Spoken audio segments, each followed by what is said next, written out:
내일 아침 주유소에서 기름을 넣으러 갔더니 가격표 숫자가 지금의 2배입니다. 마트 계산대에서 영수증 받아들었더니 숫자가 너무 커서 눈을 의심합니다. 통장 잔고는 그대로인데 살 수 있는 게 절반으로 줄어든 겁니다. 이건 드라마 얘기가 아닙니다. 바로 호르무즈 해협. 이 좁은 바닷길 하나가 막혔을 때 실제로 벌어지는 일입니다.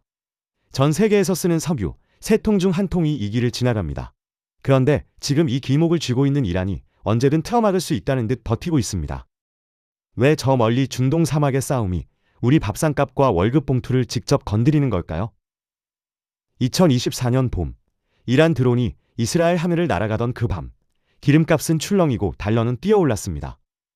이 돈의 충격이 우리한테 어떻게 날아오는지, 그리고 이 혼란 속에서 오히려 기회를 잡는 방법까지 지금부터 함께 알아보도록 하겠습니다. 그리고 지금, 이건 단순한 다정이 아닙니다. 2026년 들어 미국과 이스라엘의 이란 공습으로 호르무즈 해협 유조선 통행량이 70% 넘게 뚝 떨어졌고 유가는 한때 배럴당 111달러를 넘어섰습니다. 결국 트럼프 대통령이 협상 마감 시한 1시간 반을 남기고 이란과 2주 휴전에 가까스로 합의했지만 휴전 첫날부터 이란이 해협을 다시 막으며 철회를 경고하고 나섰습니다. 지금 이 순간에도 해협은 열렸다 닫혔다를 반복하고 있고 우리 선박 수십 척이 그 바닷길에 발이 묶여 있습니다. 페르시아만 끝자락, 이란과 아라비아 반도 사이에 가느다란 물길이 하나 있습니다. 가장 좁은 곳의 너비는 서울에서 수원까지 직선으로 달리는 거리, 불과 30km 남짓입니다. 지도 위에서 보면 손가락 2마디 정도 폭에 불과한 이 바닷길이 전 세계 원유 수출의 5분의 1을 통과시키는 세계 경제의 급소입니다. 하루에 이 해협을 오가는 석유만 약 2천만 배럴. 우리나라 전체가 100 넘게 쓸 수 있는 기름이 단 하루 만에 이 좁은 물길을 빠져나갑니다. 왜 이 바닷길이 이토록 중요해진 걸까요? 사우디아라비아, 이라크, 아랍에미리트, 쿠웨이트, 페르시아만을 둘러싼 산유국들이 뽑아올린 기름이 세계로 나가는 사실상 유일한 출구가 바로 이 해협입니다. 우회로가 전혀 없는 건 아닙니다. 사우디아라비아에는 홍해 방향으로 연결되는 송유관이 있고 아랍에미리트도 오만만으로 빠지는 파이프라인을 갖추고 있습니다. 그러나 이 대체 경로를 모두 합쳐도 하루에 실어 나를 수 있는 기름의 양은 호르무즈 정상 물동량의 7분의 1 수준에 불과합니다. 대체 경로가 있다는 건 일종의 위안일 뿐 실질적인 해결책이 되지는 못합니다. 더 심각한 문제가 여기 있습니다. 이 길목의 북쪽 해안이 통째로 이란 영토라는 사실입니다. 이란은 해안선과 인근 섬 곳곳에 미사일 기지와 해군 기지를 촘촘하게 배치해 두었습니다. 지나가는 선박을 하나하나 조준할 수 있는 자리를 이미 선점하고 있는 겁니다. 이란이 이 카드를 협상 테이블에서 꺼내든 건 어제 오늘 일이 아닙니다. 수십 년 동안 국제사회의 제재와 압박에 맞서면서 건드리면 해협을 막겠다는 경고를 반복해왔고 세계가 이란을 강하게 압박하지 못했던 이유 중 하나도 바로 이 카드 때문이었습니다. 그리고 2020년 봄, 이란은 마침내 그 카드를 실제로 꺼내들었습니다. 미국과 이스라엘의 합동 공습이 이란의 핵시설을 강타하던 날 밤, 이란 혁명수비대는 해협을 오가는 모든 선박에 무선 경고를 날렸습니다. 어떤 배도 통과를 허락하지 않겠다. 반응은 즉각적이었습니다. 포획량은 단 며칠 만에 70% 이상 뚝 떨어졌고 150척이 넘는 유조선이 해협 바깥에 닻을 내리고 꼼짝 못한 채 대기했습니다. 유가는 열흘 만에 배럴당 111달러를 돌파했고 자동차에 기름을 넣고 마트에서 장을 보는 평범한 일상에 그 충격이 숫자로 번지기 시작했습니다. 결국 미국과 이란은 협상 시한 1시간 반을 남기고 가까스로 2주 휴전에 합의했습니다. 하지만 휴전 첫날부터 이란은 해협을 다시 통제했고 지나가는 선박들은 이란 혁명수비대의 허가를 받아야만 했습니다. 열렸다 닫혔다를 반복하는 이 불안한 상황이 세계 경제가 얼마나 취약한 구조 위에 서 있는지를 고스란히 드러내고 있습니다. 왜 이런 구조가 만들어진 걸까요? 지형과 역사, 그리고 에너지 패권의 뿌리에서 실마리가 보이기 시작합니다. 중동이라는 땅을 처음 지도 위에 놓고 보면 한 가지 사실이 눈에 들어옵니다. 페르시아만을 중심으로 반원을 그리듯 산유국들이 모여 있고 그 반원의 끝자락에 호르무즈 해협이라는 하나의 출구가 달려 있습니다. 사우디아라비아, 이라크, 쿠웨이트, 아랍에미리트, 카타르. 이 나라들의 유전이 페르시아만 연안에 집중된 건 우연이 아닙니다.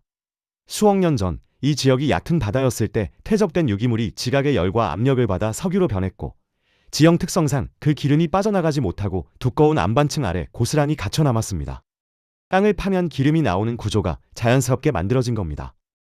문제는 그 기름을 세상 밖으로 꺼내는 길이 딱 하나라는 점입니다. 페르시아만 자체가 3면이 육지로 막힌 반폐쇄형 바다입니다.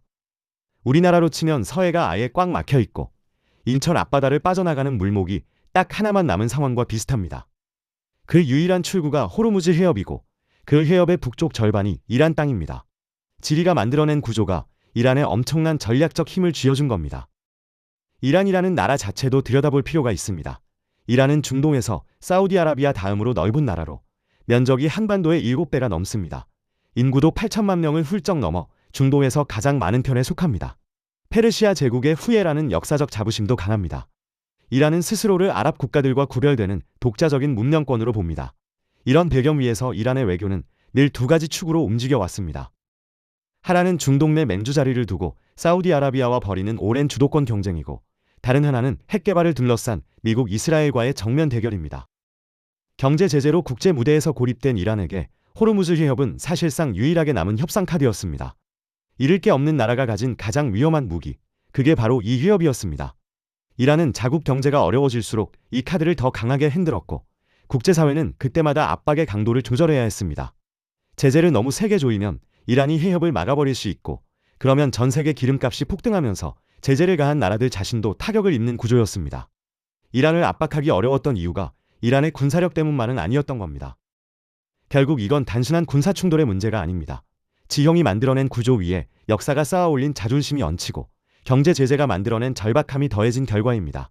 그 모든 압력이 한 점으로 모이는 곳이 바로 호르무즈 해협이었고, 그 압력이 임계점을 넘는 순간 세계 경제 전체가 흔들리기 시작했습니다. 이 구조가 어떻게 실제 선택으로 이어졌는지 그 결정의 순간으로 들어가 보겠습니다. 2026년 2월 28일 새벽, 중동의 하늘이 갈라졌습니다. 미국과 이스라엘이 합동으로 이란 본토의 핵시설을 향해 공습을 시작했습니다. 수십 년에 걸친 이란의 핵 개발을 더는 두고 볼 수 없다는 명분이었습니다. 이란의 군사시설과 핵 관련 시설이 동시에 타격을 받았고, 최고 지도자 하메네이도 이 공습에서 목숨을 잃었습니다. 단순한 경고가 아니라 이란 체제 자체를 흔드는 타격이었습니다. 이란의 반응은 즉각적이었습니다. 공습이 시작된 지 몇 시간 만에 이란 혁명수비대는 호르무즈 해협을 지나는 모든 선박에 무선 경고를 날렸습니다. 어떤 배도 통과를 허락하지 않겠다 말로 끝내지 않았습니다. 해협 안에 기뢰를 깔고 미사일 포대를 해안에 배치했습니다. 선박 통행량은 사흘 만에 70% 이상 뚝 떨어졌고, 세계 최대 해운사들이 잇따라 이 구간 운항 중단을 선언했습니다. 유조선 150척 이상이 해협 바깥에서 닻을 내리고 꼼짝 못한 채 대기에 들어갔습니다. 여기서 중요한 게 있습니다. 이란이 선택할 수 있는 카드는 여러 가지였습니다. 군사적 반격, 외교적 항의, 대리 세력을 통한 보복. 그런데 이란이 가장 먼저 꺼낸 건 호르무즈 봉쇄였습니다. 이유가 있습니다. 군사력으로 미국과 이스라엘을 직접 상대하기 어렵다는 걸 이란도 알고 있었습니다. 하지만 호르무즈를 막는 건 달랐습니다. 군사적으로 강한 나라가 아니라 기름이 필요한 나라, 즉 세계 모든 나라를 동시에 압박할 수 있는 방법이었습니다. 전쟁터를 군사에서 경제로 옮긴 겁니다. 그 효과는 빠르게 나타났습니다. 국제 유가가 열흘 만에 배럴당 111달러를 넘어섰고, 달러 가치는 치솟았습니다. 전 세계 투자자들이 위기 때마다 달러로 몰려가는 습성이 다시 작동한 겁니다. 기름값이 오르면 물건 만드는 비용이 오르고 나르는 비용도 오르고, 결국 가계에 진열된 모든 물건 가격이 올라갑니다. 전쟁은 중동에서 벌어졌지만 청구서는 지구 반대편 서민들의 지갑으로 날아오기 시작했습니다. 결국 미국은 협상 테이블로 돌아올 수밖에 없었습니다. 이란 체제를 흔들겠다고 시작한 공습이 오히려 미국 국내 물가와 경제를 흔드는 부메랑이 되어 돌아온 겁니다. 군사적 승리가 경제적 패배로 이어질 수 있다는 걸 이 사건은 보여줬습니다. 이 충격이 실제로 우리 경제에 어떤 경로로 날아오는지 이제 그 길을 따라가 볼 차례입니다. 한국은 원유의 70% 이상을 중동에서 사옵니다. 그중 절대적인 물량이 호르무즈 해협을 통과해야만 들어올 수 있습니다. 해협이 막히는 순간 우리나라로 들어오는 석유의 핏줄이 좁아지는 겁니다. 공급이 줄면 가격은 오릅니다. 이건 시장의 기본 원리입니다. 기름은 단순한 연료가 아닙니다. 공장을 돌리는 에너지이고, 물건을 나르는 트럭의 연료이고, 비닐봉지와 포장재를 만드는 원료이기도 합니다. 기름값이 오르면 물건 하나를 만드는 데 드는 비용 전체가 따라 오릅니다. 공장 전기요금이 오르고, 배달 트럭 기름값이 오르고, 포장 비용이 오릅니다. 마트에서 파는 과자 한 봉지, 편의점 삼각김밥 하나의 가격에도 그 충격이 조용히 스며듭니다. 여기에 달러 문제가 겹칩니다. 전 세계에서 석유를 살 때는 반드시 달러로 결제합니다. 기름값이 오르면 달러가 더 많이 필요해지고, 위기 상황에서 투자자들도 안전자산인 달러로 몰려듭니다. 결과는 달러 강세, 원화 약세입니다. 원달러 환율이 오르면 수입 물가가 덩달아 뜹니다. 기름을 사는 비용이 오른 데다 달러로 환전하는 비용까지 더해지는 겁니다. 이 두 가지가 동시에 작동하면 물가는 2배의 속도로 올라갑니다. 실제로 2026년 3월 호르무즈 봉쇄 직후 $1 환율은 단숨에 치솟았고 국내 휘발유 가격은 리터당 2,500원을 훌쩍 넘어섰습니다. 마트 장바구니 물가도 뛰었습니다. 산지에서 식탁까지 운반 비용이 드는 식품들, 배추, 고기, 생선부터 가격이 오르기 시작했습니다. 한 달 생활비가 눈에 띄게 달라질 수준이었습니다. 문제는 물가만 오른 게 아니라는 점입니다. 기업들은 원가가 오르자 투자를 줄이고 고용도 움츠렸습니다. 물가는 오르는데 경기는 나빠지는 최악의 조합이 서서히 고개를 들기 시작했습니다. 월급은 그대로인데 살 수 있는 게 줄어드는 상황. 이게 중동 분쟁이 한국 서민의 지갑으로 번지는 실제 경로입니다. 경제 위기에는 순서가 있습니다. 충격이 오면 가장 먼저, 가장 세게 쓰러지는 사람들이 있습니다. 넉넉한 자산을 가진 사람은 물가가 올라도 버틸 여유가 있습니다. 하지만 월급이 전부인 직장인, 하루 벌어 하루 사는 자영업자, 연금에 기대어 사는 어르신들에게 물가 폭등은 말 그대로 생존의 문제가 됩니다. 유가가 오르면 가장 먼저 타격받는 곳이 운수업과 물류업입니다. 택배기사, 화물트럭 운전사, 버스기사들은 기름을 먹고 사는 직업입니다. 기름값이 오르면 수입이 직접 줄어듭니다. 배달 요금을 올리면 손님이 줄고 안 올리면 자기 손해입니다. 양쪽 다 살기 어려운 구조 속에 놓이게 됩니다. 그 충격은 주변으로 이어집니다. 배달이 줄면 식당 매출이 줄고 식당이 힘들면 식재료 납품업체도 힘들어집니다. 한쪽이 흔들리면 연결된 곳이 차례로 흔들리는 도미노 현상입니다. 에너지 비용이 많이 드는 중소기업들도 직격탄을 맞습니다. 대기업은 가격을 올려도 브랜드 힘으로 버틸 수 있지만 중소기업은 그게 쉽지 않습니다. 원가는 오르는데 납품 단가를 올려달라 하면 거래처가 끊길까봐 눈치를 봐야 합니다. 결국 이윤이 줄고 직원 월급을 올리기 어려워지고 심하면 고용을 줄이게 됩니다. 서민들의 생활비 부담도 구체적으로 달라집니다. 난방비, 전기요금, 교통비, 식료품 물가가 동시에 오르면 한 달 생활비가 수십만 원씩 늘어납니다. 수입이 늘지 않는 상황에서 지출만 늘면 사람들은 소비를 줄입니다. 외식을 줄이고 여행을 포기하고 큰 지출을 미룹니다. 소비가 줄면 내수 경기가 가라앉고 경기가 나빠지면 기업들이 더 움츠러드는 악순환이 시작됩니다. 더 근본적인 문제가 있습니다. 한국이 이 구조에서 유독 취약한 이유입니다. 우리나라는 석유가 한 방울도 나지 않는 나라입니다. 에너지 자립도가 낮고 수출로 먹고 사는 구조인 만큼 국제 원자재 가격과 환율 변동에 누구보다 민감합니다. 중동이 흔들리면 우리가 더 크게 흔들리는 이 구조적 취약함, 이걸 인식하는 것이 위기 대응의 첫걸음입니다. 이런 충격이 처음 있는 일은 아닙니다. 역사는 이미 비슷한 장면을 2번 보여준 적이 있습니다. 1973년 중동전쟁이 터졌을 때 아랍 산유국들이 이스라엘을 지지하는 서방 국가들의 석유 수출을 끊었습니다. 유가는 석 달 만에 4배가 뛰었습니다. 미국은 주유소 앞에 긴 줄이 생겼고 유럽은 자동차 없는 일요일을 도입했습니다. 한국도 거리 가로등을 절반씩 껐습니다. 1979년에는 이란 혁명으로 2번째 충격이 왔습니다. 유가는 또다시 2배 이상 뛰었고 전 세계가 극심한 불황에 빠졌습니다. 그때의 충격이 지금과 다른 점이 있다면 당시는 대비가 전혀 없었다는 겁니다. 갑자기 닥친 위기에 각국 정부는 우왕좌왕했습니다. 그 뒤로 세계는 교훈을 얻었습니다. 전략 비축유를 쌓기 시작했고 에너지 수입 다변화를 추진했고 원자력과 재생에너지 개발에 투자했습니다. 한국도 그 흐름에서 예외가 아니었습니다. 오일 쇼크 이후 우리 정부는 전략 비축유 확보에 나섰고 조선과 플랜트 산업을 키워 중동 오일머니를 벌어들이는 구조를 만들었습니다. 위기가 오히려 산업 지형을 바꾸는 기회가 된 겁니다. 지금도 그 패턴이 반복되고 있습니다. 호르무즈가 막히자 각국은 다시 에너지 안보를 들고 나왔고 중동 한 곳에 의존하는 구조를 바꿔야 한다는 목소리가 높아졌습니다. 미국산 셰일가스와 호주산 액화 천연가스에 대한 관심이 급격히 늘었습니다. 그리고 이 흐름이 한국의 특정 산업의 뜻밖의 기회를 열어주고 있습니다. 역사에서 배울 수 있는 건 하나입니다. 에너지 위기는 반드시 다시 온다는 것. 그리고 그때마다 준비된 나라와 그렇지 않은 나라의 결과가 갈렸다는 겁니다. 50년 전과 다른 점이 있다면 지금 우리에게는 이미 키워둔 강점이 있다는 사실입니다. 그 강점이 무엇인지 지금부터 들여다보겠습니다. 위기가 오면 두려움만 있는 게 아닙니다. 무너지는 곳이 있으면 반드시 올라서는 곳도 생깁니다. 호르무즈 위기는 전 세계 서민의 지갑을 얇게 만드는 동시에 특정 산업에는 오히려 강력한 성장 엔진을 달아주고 있습니다. 그 대표적인 수혜자가 한국의 방위산업과 조선업입니다. 중동 각국은 지금 몹시 불안합니다.